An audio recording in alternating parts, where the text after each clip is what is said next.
นบไม่ลูกนบ3 บาทแล้วนะ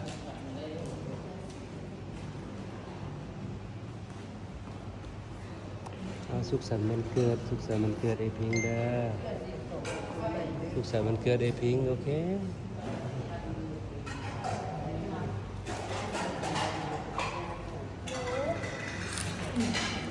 อย่าได้ไหนนะ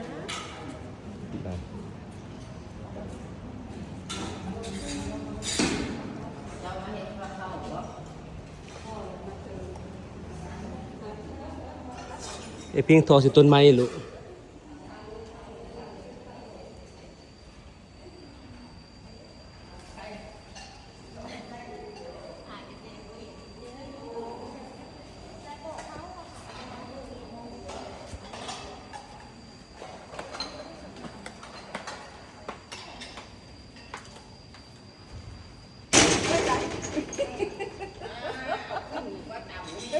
ตอบเมงเลย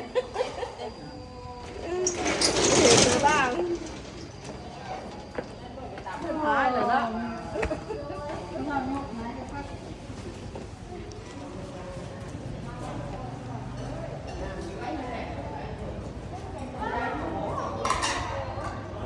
เอาลูกเอาไปท่อเลยไม่รู้เอาไป